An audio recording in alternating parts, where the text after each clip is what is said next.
The morning began with the kind of quiet that feels heavy, like the world is holding its breath before something breaks.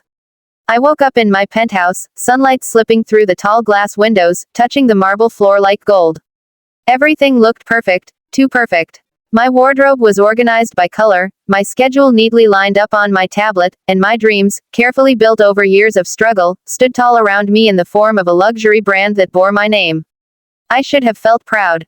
I should have felt excited. After all, today I was meeting my fiancé, Daniel, the man I thought would walk with me into forever. I dressed slowly, my heart restless for reasons I couldn't explain. My assistant had left a note reminding me of the board meeting later that day, a meeting regarding the biggest contract of my life. A contract I had avoided signing for months because the risks were real, the stakes too high. But that wasn't what troubled me. It was something else, an uneasy whisper in my chest that refused to quiet down. I reached the restaurant early. Our favorite place. The table by the window was already set, 2 cups waiting to be filled. I sat there, tapping my fingers, glancing at the door each time it opened. When Daniel finally arrived, his eyes were different. Not tired, not stressed, just cold. He didn't greet me with a kiss. He didn't smile. Instead, he reached into his coat pocket and pulled out a velvet box, the same one he had given me the day he proposed. But this time, the box didn't represent love. It represented an ending. "We need to talk," he said quietly. My stomach turned. I forced a smile. "Okay. What's going on?" He exhaled slowly, like he was preparing himself to say something cruel. "I've been thinking a lot about us, about the future." I nodded, waiting, hoping. "And I realized something," he continued. "I can't gamble my future on you." His words hit me like a slap. I blinked, sure I misheard him. Gamble. On me. He avoided my eyes. "You're unpredictable. Your career, your empire, it's too risky. You're always running, always fighting. Women who rise this fast often fall even faster. I need stability, not danger." My chest tightened, breath catching in my throat. "Danger," I whispered. "You think I'm dangerous to your future?" "To both our futures," he said. "I just can't do this anymore." He pushed the ring box toward me like it was some kind of apology, like returning it made everything okay. I stared at it, at the symbol of promises he was breaking without hesitation. I had fought for everything in my life, every opportunity, every triumph. I built my empire with my own hands. And the man I loved couldn't even stand beside me without feeling threatened. I wasn't angry. Not yet. Mostly, I was numb. "So that's it," I finally said. "You're walking away because you think I might fail." He hesitated, just for a second. Enough to show he wasn't heartless, just weak. "I'm sorry," he said. "I need a future I can count on." I stared at him, at the man I had imagined spending my life with, and something inside me cracked, not broken, but opened. Exposed. Raw. "You don't deserve to stand beside me," I said softly. He stiffened. "What's that supposed to mean?" "It means," I replied, standing up, "I'm done letting people gamble on me. I'm done letting anyone decide my worth." His eyes widened slightly, as if he didn't expect me to walk away so easily. But I did. I walked out of that restaurant with my heart aching but my spine straight. I didn't cry in the car. I didn't crumble. I drove straight to my office, where the biggest decision of my career waited for me behind glass doors. My team stared at me as I walked into the boardroom. They knew something was different. I could feel it in the air. "The contract is ready," my lawyer said carefully. "But we should discuss the risks." "No," I cut him off. "Just give me the pen." Shock rippled across the room. I had delayed this deal for months, analyzing every possible outcome. But right now, clarity burned in my chest like fire. They slid the thick stack of papers toward me. Numbers, legal terms, opportunities, risks, my entire future written in ink. The pen felt heavier than it should have, as if it could sense the moment. My lawyer spoke again. "You know that once you sign." "I know," I said. "There's no turning back." I took a breath. One long, steady breath. Then I signed. The room fell silent. "What made you so certain today?" Someone finally asked. I looked up, not with tears, not with anger, but with certainty I had never felt before. "Because today I learned something important," I said. "I will no longer let anyone decide when I'm worth betting on. I choose myself." They exchanged glances, some impressed, some concerned, all stunned. As I stood, the weight in my chest lifted. Not because the pain was gone, it wasn't. But because the decision was mine. The signature was mine. The future was mine. I walked out of the boardroom, my heels echoing through the hallway like a heartbeat, steady, strong, unbroken. I didn't know then how much that one signature would change everything. I didn't know it would expand my brand, shift the entire luxury market, and put me on a path that would make my ex-fiancé regret every word he said. All I knew was that I had ended something that needed to end. And unknowingly, I had begun something far greater.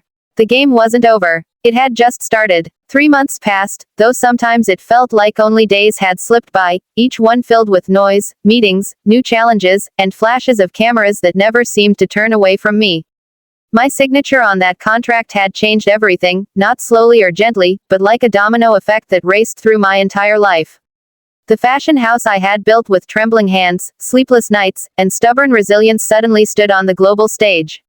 Influencers wore my designs. Magazines printed my story. Celebrities requested my pieces personally.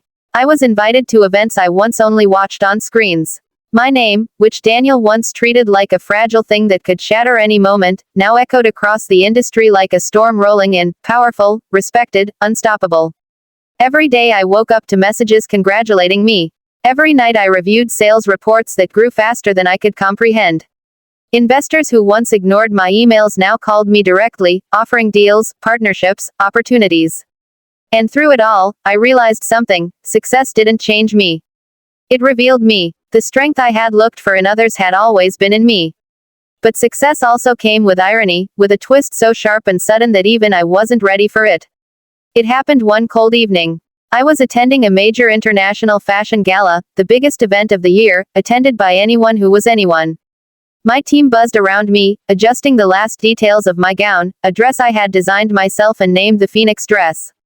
Every inch of it shimmered like fire and rebirth, the story of my transformation stitched into the fabric. When I stepped out of the limousine, the world erupted in flashes. Cameras snapped. Reporters shouted questions. People reached out, calling my name like they finally understood what I had been trying to prove for years. I smiled, gracefully, confidently, moving through the gold-lit carpet as if it had been waiting for me all along. And then I saw him.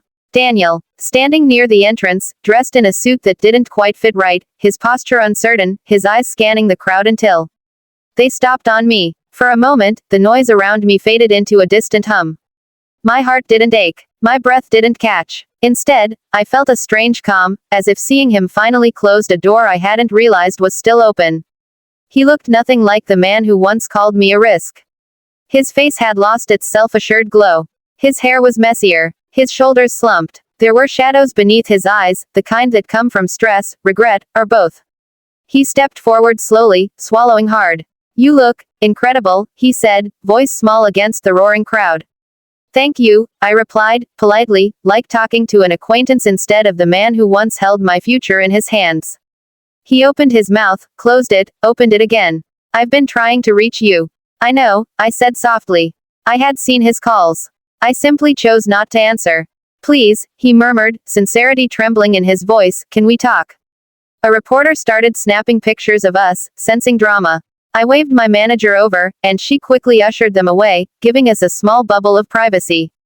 "What do you want to talk about?" I asked. Daniel ran a hand through his hair, a gesture I remembered from our past, something he did whenever he felt lost or unsure. "I made a mistake," he whispered. "Walking away from you, it was the worst decision of my life." I didn't respond immediately. I let him speak. He continued, voice cracking. "My startup failed. Investors pulled out. I'm drowning in debt. And all I can think about is how wrong I was. You weren't the risk. I was. I was too scared to believe in something real. Too small to stand beside someone like you." I looked at him, at the man who once made me question myself, and for the first time, I didn't feel anger or longing. Just clarity. "Daniel," I said gently, "you didn't break me. You freed me." He blinked rapidly, tears gathering in his eyes. Can we try again? Please. I know I messed up, but I can change. I can support you. I can be better." For a moment, there was silence, heavy and thick with the weight of everything we once were. I thought of all the nights I wished he would come back. All the mornings I hoped he would regret leaving. All the reasons I once believed he was the only man for me. But now, standing in the golden glow of success, wrapped in a dress symbolizing my rebirth, I realized something powerful. I didn't want the man he once was. And I didn't need the man he was now. "No," I said softly. We can't try again. His face crumpled. Why? Because love isn't a second chance. And I didn't just rise without you. I learned who I am without you. He inhaled shakily. So that's it. I nodded. Yes. You left because you thought I would fall. And I rose because I stopped waiting for someone to believe in me. He looked at me with a mixture of regret and awe, like he finally understood the value of what he had thrown away. I turned, walking past him, my heels clicking against the marble floor, each step a reminder of the distance between who I was and who I had become. Inside the gala hall, chandeliers glittered, and the world buzzed with elegance and power. As the event continued, I found myself seated among the most influential icons in fashion. And then my name was announced. I had won Businesswoman of the Year. Applause thundered as I walked onto the stage. The lights were blinding, but I felt every part of myself illuminated, every wound healed, every doubt erased, every step earned. Holding the award, I spoke with a steady voice. To every woman who has ever been told she is a risk, remember this: you are not the gamble. You are the reward. You are the win. And anyone who cannot see that does not deserve a place at your table. The crowd rose to their feet. Cameras flashed. The world cheered. And somewhere behind them, Daniel watched, understanding fully and painfully that I had not only ended the game, I had rewritten it. I walked off that stage knowing one thing for certain: choosing myself had been the greatest victory of my life.